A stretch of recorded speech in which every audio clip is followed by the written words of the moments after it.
কবি শ্ৰী হৰিবংশ ৰায় বচ্চনে লিখা বেদ যাতা হো মিট্টি পে অক্সৰ হিন্দী কবিতাটোৰ অসমীয়া অনুবাদ।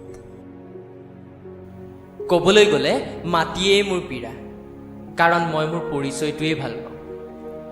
সাগৰৰ পৰা শিকিছোঁ মই জীয়াই থকাৰ কৌশল, শব্দবিহীনভাৱে গতি কৰিবলৈ আৰু নিজক লৈয়ে আনন্দ কৰিবলৈ। এনেকুৱা নহয় যে মোৰ কোনো অনুভূতি নাই, কিন্তু সঁচা কৈছোঁ মোৰ একো অহংকাৰ নাই। জ্বলি যায় মোৰ ভংগীমা দেখি মোৰ শত্ৰু, কাৰণ এটা মুহূৰ্তৰ পৰা মই ভালপোৱা সলনি কৰিছোঁ নে বন্ধুত্ব। এটা ঘড়ী কিনি মই যে কি হাতত বান্ধি ল'লোঁ, সময়ে মোৰ পাছেই নেৰাখে। ভাবিছিলোঁ এটা ঘৰ সাজি আনন্দত থাকিম, কিন্তু ঘৰৰ অভাৱতেই মোৰ জীৱন উকলিল।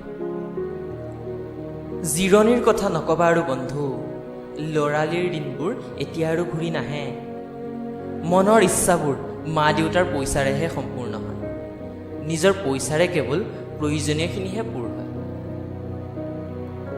সময় যোৱাৰ লগে লগে জীৱনৰ ৰংবোৰো শেষ হৈ যায়, খেলা ধূলাৰ দিনবোৰো সাধাৰণ হৈ যায়।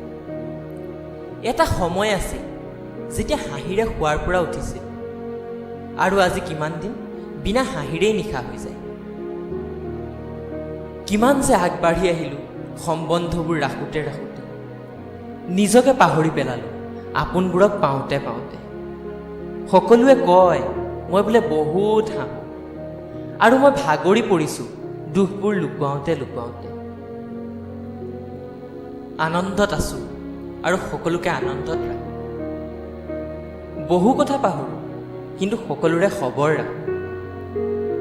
বিচাৰোঁতো মই গোটেই পৃথিৱী সলনি কৰিব, কিন্তু দুবেলা দুমুঠিৰ যোগাৰ কৰোঁতে সময়েই নহয়। বন্ধু, দামীতকৈ দামী ঘড়ী পিন্ধি চালোঁ, তথাপিও সময় মোৰ মতে নচলে। সাধাৰণতে মই মনটো পৰিষ্কাৰ কৰি ৰাখিছিলোঁ, ভবা নাছিলোঁ মূল্যটো চেহেৰাৰহে থাকে। যদি ভগৱান নাই তেন্তে তেওঁৰ নাম কিয়? আৰু যদি ভগৱান আছে তেন্তে তেওঁক লৈ ভয় কিয়? কেৱল দুটা বস্তুৱে মানুহক আপোনতাৰ পৰা দূৰ কৰি দিয়ে, এটা হৈছে অহংকাৰ আৰু আনটো হৈছে সন্দেহ। পইচাৰে কেতিয়াও সুখ কিনিব নোৱাৰে, আৰু দুখৰ কোনো ক্ৰেতা নাথাকে। মোৰ জীৱনৰ বেছি অভিজ্ঞতাটো নাই, কিন্তু কোৱা শুনিছোঁ শান্তিত বোলে কোনোৱে থাকিব নিদিয়ে। বন্ধু, কাৰো ভুল ৰাজহুৱা নকৰিবা, ভগৱানে চাই আছে, তুমি হিচাপ নকৰিবা। আপোনালোকে যদি এই ভিডিঅ'টো চাই ভাল পাইছে তেনেহ'লে অতি সোনকালে ভিডিঅ'টো শ্বেয়াৰ কৰক আৰু এই চেনেলটো ছাবস্ক্ৰাইব কৰক। ধন্যবাদ।